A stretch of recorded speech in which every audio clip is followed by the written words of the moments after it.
Everything you need to know about hardcore realms. Classic WoW. Let's check this baby out and see what we need to know. I think we already know a lot, but maybe there's something we're missing. The long-anticipated Hardcore Realms in Classic WoW will be releasing very soon worldwide. Yes. These realms will finally be an official chance for players to prove their prowess on a one-life character and see just how far you can get, be that to the Goldshire Inn or all the way to Kel'Thuzad. There have been plenty of changes to these realms too to make them fit this new playstyle, and since the PTR has gone up, we now know a good amount more about how things will be on these servers, so that is what I'm going to be going over today. All the changes to expect on the hardcore realms, how they will work, and what you should expect on your hardcore journey. Look at this image. I feel like it's going to be triple or quadruple this. There is going to be an insane amount of people in the starting zones. But first, a quick word from today's sponsor, Factor 75. Have you ever wanted to stick to a certain eating regime, but don't always have the time to do it? Balancing everything can be difficult, but Factor 75 offers convenience to make it easy. If you're eating while playing hardcore, you're doing it wrong. You should not be eating. You should not be shitting. You should not be pissing. You should be just playing. If you're going to go hardcore, go all in. Including keto, calorie smart, vegan, and vegetarian options. No matter the dietary restrictions, there will be something for everyone. But the biggest benefit will be that you're going to eat the skulls of your enemies. That's what you're going to do. You'll survive on that. Plenty of nutrition in that. Just not in any way that you've seen it before. Shit your pants or go home. There's even insulated packaging, meaning you don't have to be at home when the delivery is made, and the contents will remain refrigerated for some time. So whether it's better eating habits, reaching goals, or anything in between, make a start with Factor 75. You can use my link or go to factor75.com and use code POGWILLORG50 for 50% off your first box. Not a bad deal. Then again, you can click the link in the description or scan the QR code with your phone. Many thanks to Factor 75 for the sponsor today. Let's get back to WoW. Hardcore Realms will be releasing worldwide on August 24th at 3 PM PDT. Times are shown worldwide on the screen here. Classic has always had global releases at the same time though, so it's going to be midnight in Europe as per usual. Regarding the realm by the way, unlike the launch of Classic, the entirety of Classic WoW will be available at launch. There's no time-gated or locked raids or anything. Everything's available. The second the servers go live, all Classic content is available. Blizzard recently said in an interview that they didn't want to release them in advance to avoid another mega server situation happening again. But on both EU and NA, these server names are now available. However, at the moment, you can't log in to reserve a name. On Europe, we have Necrosh and Stitches, and on North America, there is Defias, Pillager, and Skull. I'll be playing on Defias Pillager. That's my plan. I am kind of surprised that they didn't just do one server per region, but then again it is hardcore, the main focus of the game mode is leveling, so even if you do end up on the less populated server, it shouldn't really be that big of a deal. It doesn't matter. Of course, these servers are permadeath for your character, and you have one life and that is it. The Warlock Soulstone will not work, nor will the Shaman's Ankh. Also, paladins can no longer use their Hearthstone when under the effects of Divine Shield. That's right, or don't in other words, Bubble Hearth has been disabled, so no get out of jail free card once per hour. One girl, the Flask of Petrification, which allows players to drop group and escape dangerous situations when in an instance though, will be remaining in the game and will be unchanged. Blizzard's reasoning is that it will be a considerable investment to craft them on a fresh realm, and they will offer some level of protection for high-end characters. However, should the unthinkable happen and your character meets their untimely end, I won't be dying against a kobold, no they chance. are not technically gone. It was confirmed, by the way, the kobold miner killed the most classic hardcore players. On the unofficial servers, the most killed players, or sorry, not on the other, on the PTR. Most people were killed by the kobold miner. It's the kobold. They are not so be careful when you go with that mine. Forever. You the can Fargo release deep mines and are no remain joke. as a ghost and socialize with your other fellow ghosts, or you can transfer for free to a classic era realm. So if you did have a character which you were enjoying playing, it is not gone forever if it dies on a hardcore server. But obviously, if you do want to carry on hardcore I wonder if because of that, so if you die, you could free transfer your character. I wonder if that's going to funnel more people back into Classic WoW. others, you're Maybe. going to have to load up that character creation screen and go again. There have also been some changes made to prevent some of the more uncontrollable situations that can come up. Disconnecting on a flight path and reconnecting should now teleport you to a nearby graveyard instead of just randomly dropping you out of the air to your No. inevitable doom. That's And happened to should me you before. suffer a good old standard disconnect, the time between your disconnect and the automated character log off has been lowered. Since these have just been tested on the PTR so far, we don't entirely know the ins and outs of exactly how this will work, but I'm sure we'll find out more would once the suck. servers are live. Blizzard's hardcore realms, unlike the unofficial ones, will have no restrictions when it comes to grouping, trading, mailbox, or auction house. Anything and everything goes. This That's does right. bring the good, such as grouping for quests, the ability to easily run dungeons, Probably be joining and a Plump Rump's unique guild. hardcore economy, and the bad, such as botting and gold farmers out in the world, looking to profit from this fresh environment. Speaking of trading and grouping, Blizzard's hardcore servers will not feature any additional alternative playstyles at launch. Right. Blizzard have expressed interest for a more solo-oriented path through the game. You can, by the way, you can still download the hardcore add-on. That's what it's called. It's called hardcore, and you'll be able to do these achievements if you want to. The add-on itself tracks them, so it's not required for Blizzard to do anything to make this trackable.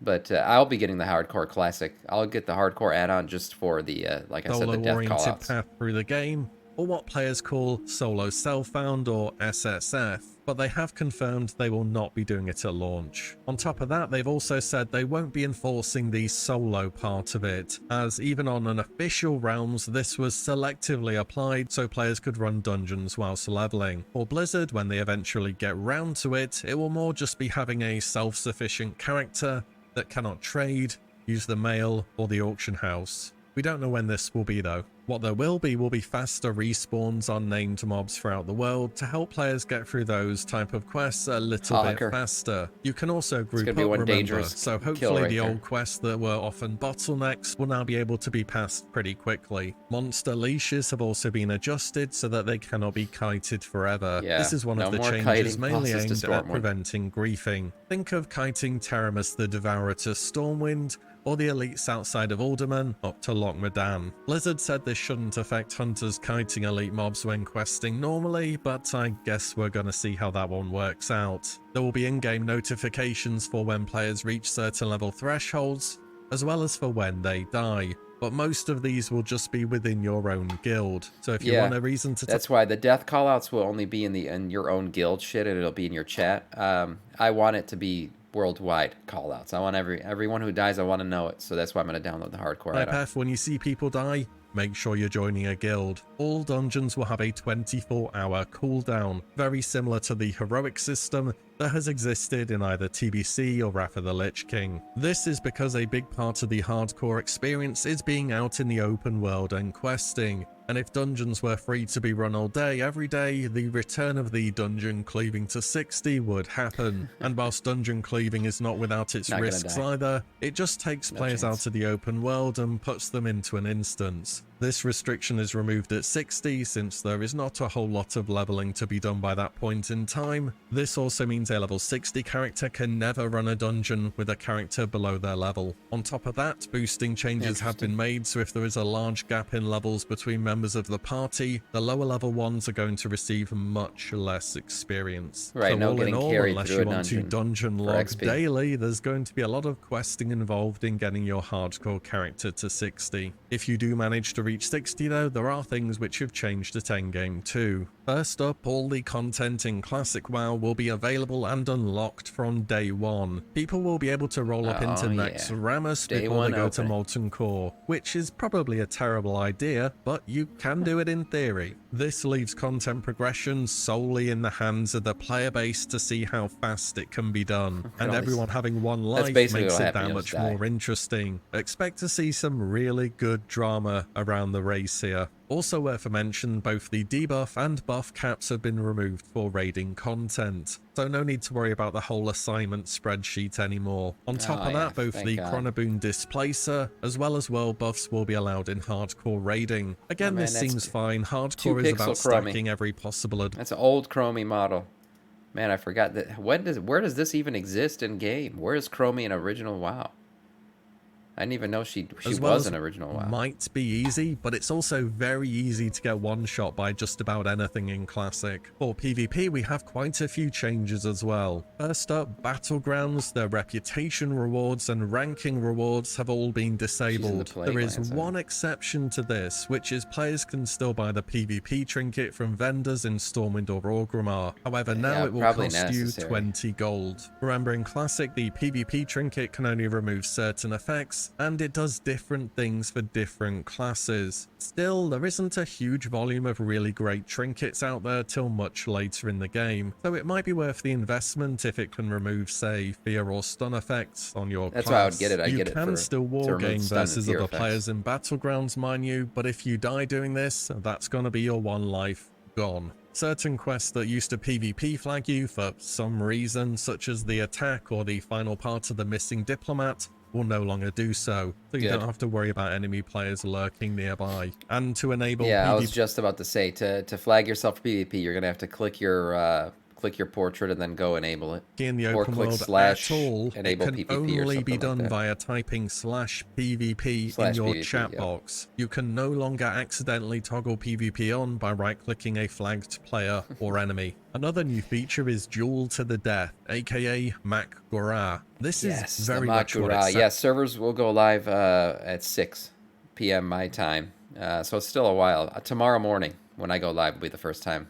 Sounds like. Face off against another player in Mortal Kombat and see if they secretly had Arena Grandmaster, Tidal Charm, free action potions, magic dust, or one of the many other overpowered items in Classic. There's even a fancy new flag for Mac Gora as well, so you can see if people are doing it from afar. For each battle you win, you also get a cosmetic buff called the String of Ears, and is probably a deterrent from people actually wanting to fight you in the first place. Also, the duel space has been increased by a large amount to prevent people accidentally forfeiting due to fear pathing or getting CC'd out of the area. However, should you actually run from a duel to the death, this is going to be punished heavily. 3 days. You'll be affected. 3 days, and that's not 3 days like IRL. That's not like I log off and I stay away from the game for 3 days and come back. This coward debuff lasts for 3 in-game days. You have to be online in-game for 3 days, surviving with this shit. You know, the attributes decreased by 20%, damage decreased by 20%, and armor and resistance decreased by 20%. You're going to be a squishy marshmallow, and you're probably going to die. So don't do it.